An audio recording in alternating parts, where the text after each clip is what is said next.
العالمين والعاقبة للمتقين والصلاة والسلام على سيد المرسلين وخاتم النبيين محمد وآله وصحبه أجمعين أما بعد فأعوذ بالله من الشيطان الرجيم بسم الله الرحمن الرحيم أولئك الذين حبطت أعمالهم في الدنيا والآخرة وما لهم من नासिरीन सदक़ अल्लाहुल अज़ीम व सदक़ रसूलुल नबी।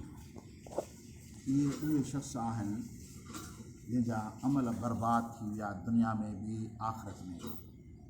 पोइ जंहिंजा अमल बर्बाद थी वञनि दुनिया ऐं आख़िरत में वमा लहुम मिन नासिरीन नाहे वाक़ उन्हनि जे पोइ मददगारनि खां। मथनि सिफ़तुनि वारा माण्हू जिन अल्लाह ताला जे नबियुनि खे शहीद कयाऊं बग़ैर हक़ जे ऐं उन्हनि खे शहीद कयाऊं जेके नबियुनि जा ताबेदार हुआ, जेके नबियुनि जा हामी हुआ, जेके अदल खे क़ाइमु रखण वारा माण्हू हुआ।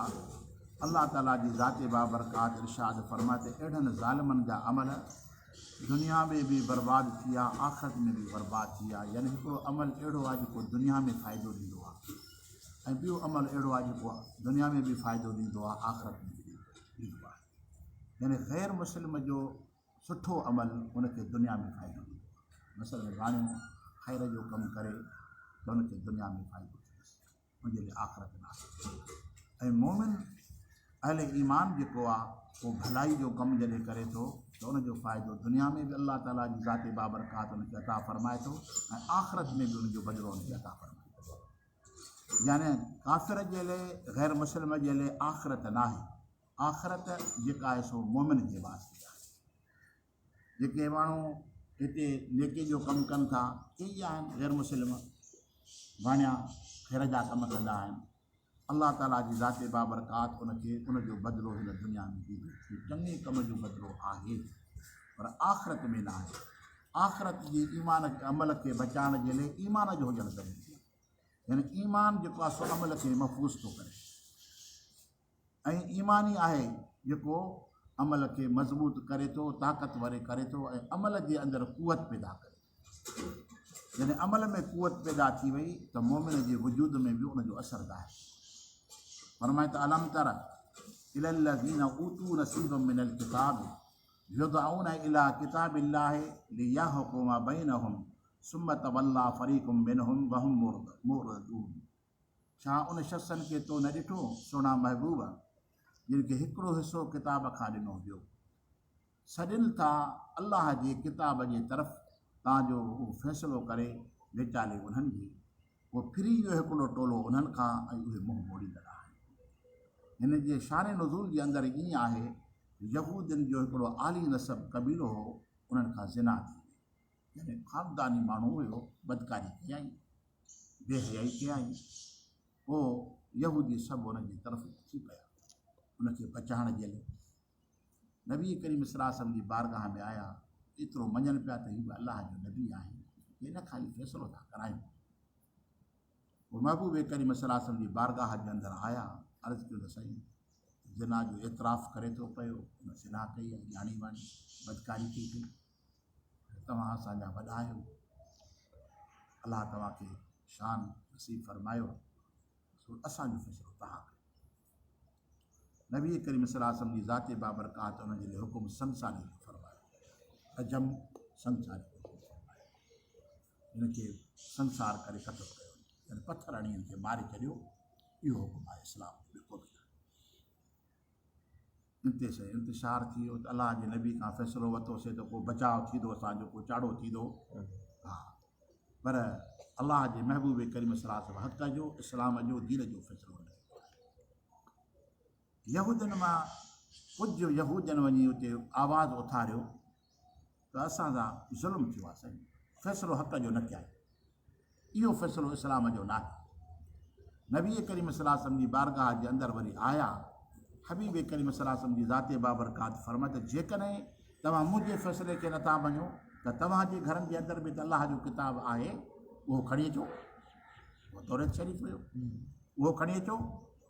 पर तव्हांजो ईमान उनजे मथां, हज़रत मूसा अलैहिस्सलाम जे मथां, तौरेत शरीफ़ जे मथां तव्हांजो ईमान आहे त तव्हां खणी अचो, उनखे था ॾिसूं मुंहिंजो फ़ैसिलो सही न आहे।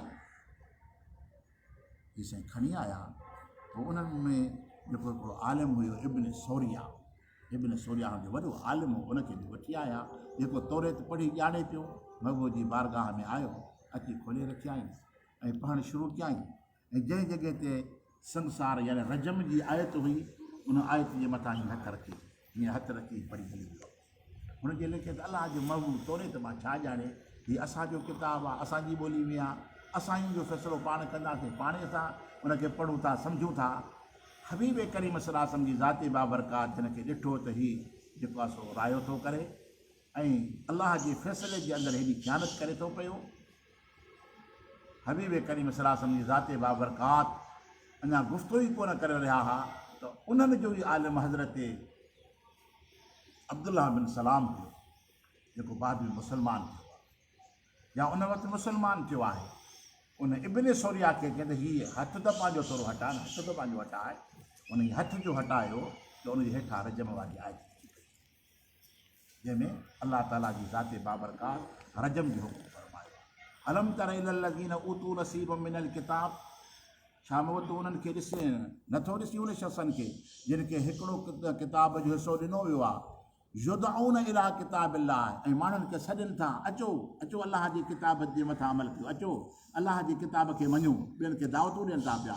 लियहकुम बैनहुम, तव्हांजा फ़ैसिला किताब अलाह जो करे। सुम्मत वल्ला फरीक़ुम मिनहुम वहुम मोरिदून, पोइ उन्हनि मां हिकिड़ो टोलो भॼी वियो ऐं मुंहुं मोड़ींदड़ थी पिया ऐं उन अलाह जी किताब जो इनकार करणु लॻा। यानी हुननि जा ईअं फ़ैसिला थींदा त वॾे माण्हू जे लाइ फ़ैसिलो ॿियो हूंदो, नंढे माण्हू जे लाइ फ़ैसिलो ॿियो हूंदो, ग़रीब आहे त उनजे लाइ हुकुम ॿियो, जे पैसे वारो आहे त उनजे लाइ हुकुम ॿियो। अॼु ॾींहं ते दुनिया जी यहूद जे अंदरि इहो अमल हली रहियो आहे। इस्लाम हिकु अहिड़ो आलमगीर दीन आहे जंहिंजे अंदरि अक़रबा परवरी त आहे ई कोन, मिट माइट जो, नंढे वॾे जो, अमीर ग़रीब जो को फ़र्क़ु न आहे। जॾहिं अलाह जो हुकुम अचे थो त सभिनी जे मथां जारी थिए थो। हिन आयत मुबारक जी तफ़सीर में उन्हनि इहो लिखियो त ॿुधायूं त अहिड़ी तरह सां यहूदी अलाह जे महबूब करीम सल्लल्लाहु अलैहि वसल्लम जी बारगाह में आया ऐं अलाह जे महबूब उन्हनि खे हक़ जो फ़ैसिलो कयो। अभी हक़ीक़त में इहो जेको रजम आहे संसार खां जेकॾहिं वारो आहे त हुनखे 80 लकड़ लॻंदा, दराज लिते चमड़े जो लकड़ हूंदो आहे, हुननि खे 80 यानी लॻंदा, 100 दरा हुनखे लॻंदा। तुहमत वारे खे वरी 80 लॻंदा। पर जेकॾहिं शादीशुदा आहे, ज़िना थो करे, शादीशुदा औरत आहे जेकॾहिं ज़िना थी करे त उनखे संसार कयोसि। त अलाह ताला जे क़ुरान पाक एॾी सज़ा, ख़्वारी वारी सज़ा, इहो छाजे लाइ आहे? इहो सिर्फ़ु इंसान खे बचाइण जे लाइ आहे, इंसान खे मारण जे लाइ आहे। इहो सिर्फ़ु इन करे त इंसान में ख़ौफ़ रहे त मां हीउ जेको जुर्म कयां थो पियो उनजी सज़ा आहे, पर बुरे में बुरी सज़ा आहे। हालांकि ग़ैर मुस्लिमनि जो इन सज़ा जे मथां वॾो एतिराज़ आहे। इंसान अशरफुल मख़लूक़ात आहे, उनखे माण्हुनि जे विच में वेही उनखे ज़लील करे मारणु, न औरत हुजे त उन औरत खे हेठि विहारबो, पोइ सभु खां पहिरियों उनखे काज़ी धकु वणंदो। काज़ी जेको फ़ैसिलो करे थो, शरीयत जो काज़ी आहे, या बादशाह हुजे उहो पथर उनखे हणंदो। उनखां पोइ नेकोकार माण्हू, भलारा माण्हू उनखे, ऐं उनखां पोइ अवाम नास, एतिरे ताईं उनखे पथर उछलाईंदा रहंदा जेसि ताईं उहो मरी वञे। जेकॾहिं शादीशुदा मर्द हुजे या औरत हुजे जेकॾहिं ज़िना करे त अलाह जो उनजे लाइ इहो हुकुम आहे। नबी करीम सल्लल्लाहु अलैहि वसल्लम जे ज़माने में बि ईअं थियो। हिकिड़ो सहाबी रसूल जो वाक़ियो बि आहे, हिकु सहाबियात जो वाक़ियो बि आहे, जंहिं महबूब जी बारगाह जे अंदरि अची अर्ज़ु कई त साईं मूंखां ख़ता थी वई आहे, मूंखे आख़िरत जे अज़ाब खां मूंखे वॾो ख़ौफ़ थो थिए, मूंखे दुनिया में सज़ा ॾियो। अलाह जे महबूब उनखे मना फ़रमाई, जॾहिं तुंहिंजो अमल जी ख़बर तोखे आई, अलाह खे आहे त तूं पाण खे ख़्वार छो की? अलाह जो ख़ौफ़ खे वेहण बि ॾिए न। अलाह जो ख़ौफ़ अहिड़ी शइ आहे, असां में त तसवुर ई ख़ुदा जे ख़ौफ़ जो आहे ई कोन न। पोइ उनखे संसार कयो वियो, 2-3 दफ़ा अलाह जे महबूब खे मोटायो, उनखे संसार करे मारियो वियो। एतिरे क़दुरु जो पथर खपी विया त हुनखे हणनि, पथर विझाइजो न त काॾा हणनि, त पोइ वरी वञी पाण उन पथरनि वारी जाइ ते बीठो त हीअ पथर पिया त मूंखे हणो। यानी एॾो अलाह जे ख़ौफ़ जो ग़ल्बो। इहो सिर्फ़ु छा आहे, पाण खे बचाइण जो रस्तो अलाह ताला असांखे ॿुधायो। हीउ जेको जुर्म आहे न, हीउ जुर्म वॾो जुर्म आहे, जंहिंमें नसुल तबाह थिए थो पियो, नसुल बर्बाद थिए थो पियो, ऐं पूरे जिस्म खे उनजी सज़ा ॾिनी थी वञे। इहो अलाह जी नाइंसाफ़ी न आहे। ऐं अंग्रेज़ अॼु बि चवंदा आहिनि त सही जिनसी तालुक़ जेको आहे सो इहो त इंसान जो हुक़ूक़ आहे न, जानवर सां मिले थो पियो त इंसान छो नथो मिली सघे।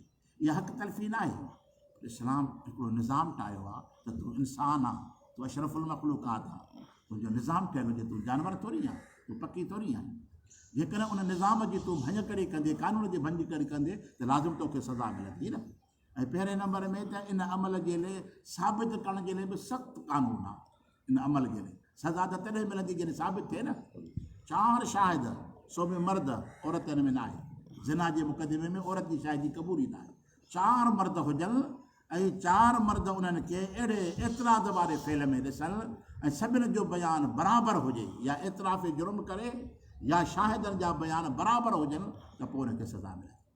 सिर्फ़ु ड्रिजारियो थो वञे गुनाह खां बचण जे लाइ, ख़ौफ़ ॾियारियो थो वञे त इंसान गुनाह खां बचे, मुस्लमान गुनाह खां बचे। अलाह जेको असांजे लाइ अमर फरमायो आहे न, इन जे अंदरि वॾी हिकमत रखियलु आहे, वॾो राज़ रखियलु आहे। इंसान खे मारणो न आहे, बल्कि इंसान खे बचाइणो आहे।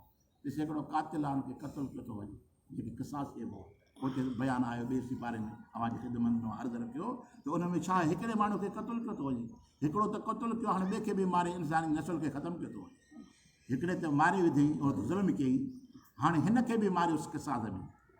इहो बि त इंसान जे मथां ज़ुल्म आहे न। इहो माण्हू बि खुटो न, इहो कहिड़ो इंसाफ़ आहे। पर इहो सिर्फ़ु इनखे क़तलु ईअं करे थो त ॿिया इंसान महफ़ूज़ न आहिनि। जेकॾहिं इहो माण्हू क़तलु थी थो त पोइ अलाह ताला क़ुर पाक में इरशाद फरमाए त क़िसास जे अंदरि तव्हांजे लाइ हयाती आहे। हयाती ईअं, हयाती कीअं आहे? हयाती हिकिड़े माण्हू खे क़तलु थो कजे बदिले में, हिन में हयाती आहे। हिन में हयाती ईअं आहे त जेको क़िसास जे मुल्क जे अंदरि राइज हूंदो, बदिलो वठणु राइज हूंदो, त उहो माण्हू अॻिते सोचे करे माण्हू ॿिए माण्हू खे क़तलु कंदो त जेकॾहिं मां क़तलु कंदुसि हिन खे त लाज़िमन मूंखे क़तलु कयो वेंदो। ईअं न। हाणे जेकॾहिं उन गुनाह खां ई पोइ ते हटी वियो त हुनजी जान बची वई, पर जे हुन खे मारे हा त हे बि मरे हा, हिन जी जान बि बची वई, त भलो त क़िसास में हयाती आहे न। 2 हयातियूं बची पियूं। यानी बदिले जे अंदरि अलाह ताला जी ज़ाती बाबरकात हिकमत रखी आहे। हे ख़ुदा ताला जा नाफ़िज़ अमल असांजे मथां जेके आहिनि न, इन में ख़ुदा ताला जी ज़ाती बाबरकात जूं हिकमतूं आहिनि। अलाह ताला पंहिंजे ॿारनि खे गुनाहनि खां बचाइणु चाहे थो, बदकारी ऐं बेहयाई खां बचाइणु चाहे थो पियो। हाणे यहूदियुनि जो कहिड़ो कमु आहे? हक़ खे लिकाइणु, बातिल खे तरजीह ॾियणु ऐं नंढे ऐं वॾे जे कानून जे अंदरि फ़र्क़ु रखणु। बल्कि इस्लाम जे अंदरि ईअं आहे कोन। उहो जुर्म गुनाह जेकॾहिं वॾे नसल वारो माण्हू, ख़ानदानी माण्हू करे विझे त बि उनखे सज़ा ॾिनी। ॾिसो, हज़रत उमर फारूक रज़ियल्लाहु ताला पंहिंजे पुट खे पाण सज़ा ॾिना। वॾो हदीस पाक जो वाक़ियो, उनखां ख़ता थी वई, ज़िना जो अमल थी वियो, हज़रत उमर फारूक पंहिंजे पुट खे पाण सज़ा ॾिना। ऐं उन इहो तॾहिं अमीरुल मोमिनीन हज़रत उमर फारूक जे ख़िलाफ़त जो दौरु हुयो।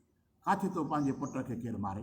थी सघे थो पंहिंजे पुटनि जे औलाद खे बचाइण जे लाइ सचाई कूड़ जी जंग लड़नि, गुनाह करे विझे न त बि कोर्टनि में वञी लखे रुपया ख़र्च कंदो, मेड़ूं खणी वेंदो हुनखे बचाइण जे लाइ, मुंहिंजो पुटु बची वियो।